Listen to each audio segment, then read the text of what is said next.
In the buzz, 3 North Providence town councilors are charged in a corruption crackdown. Joseph Birchfield, John Zambrano, and Raymond Douglas III are being charged with extortion and receiving a bribe over $5,000. Those charges stemming from allegations of an improper zoning permit. But while some residents of North Providence say they're angry, others, quite frankly, aren't surprised. Take a look. There's so much of it. It's like you expect it now. You expect corruption in Rhode Island? Yeah. They're good when they go in. When they're in there a while, they're not good anymore. Seriously. You're almost blasé about it. Because you expect it. I'm not surprised. Not surprised because it's Rhode Island. It happens all the time. Same stuff. Same stuff. Different day. You know, Rhode Island is known as a corruption state, so they'll never get away from it. What does that mean for you? Rhode Island known as the corruption state. What does it mean? It means that we keep paying. They take and we pay.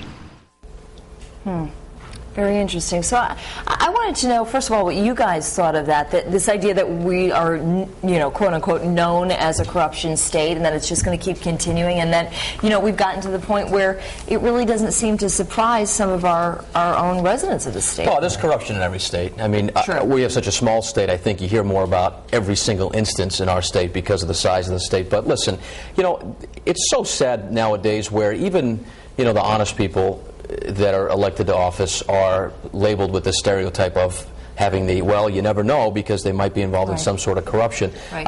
Grouping them all together. Yeah, and there's it's like the whole Providence, the Operation Deception thing. I mean, I have friends that work in that unit that are grouped with that whole group now because of what happened with that arrest. They're not all bad. Right. But and Tim White, came on the show and he said this is a problem. When we're dealing with narcotics, when you're dealing with money, when you're dealing with career criminals, when the police officers go undercover, it's a problem that some go to the other side in any police department, in any community, in any city. Growing up here, I'm just it's unfortunate, but it doesn't surprise me. I'm like a lot of the viewers you just saw there. You unfortunately almost come to kind of expect it, and it's sad, but it's. I have to say though, that is our we've been grouped into that category as a state, I guess. What amazes me though, me at all. What amazes me though is that after people do it and get caught, that more people do it. Like they think they're above the law. Like, hello, I mean, haven't we seen? Have we been in this rodeo before? We've seen this. Over $7,000. I mean, seriously, right? Which is a lot of money. Well, we'll take it. I'd love an extra $7 grand in my pocket. But not so much to throw your whole life away. Yeah, and here's the other thing. I've lived across the country in a lot of different areas, and there is a different culture everywhere you live, and you can really feel it. When I first moved here, I had some stuff out on the curb. This is a great story. I mean, it really is. I had some stuff out on the curb that really couldn't go with the garbage collection. It was too big or something like that. And a woman was kind enough in my neighborhood to come up to me and say, "Oh, honey, they're never going to take that, but I'll tell you what you do. When they come around for the garbage, you hold a $10 bill in your hand and you go stand out at the corner and you say, 'Oh, guys, you won't take this from me? Come on, I'll help you. And there's something in it for you.'" And she said, and then just stick it in their pocket and they'll pretend like they can't take it. Little innocent Lily out there the next day. I didn't do it, but it was kind of a shock to me because I thought, wow, I had heard the rumors about Rhode Island and how it was branded, and then for it to be so pervasive that this little old lady the first day was telling me.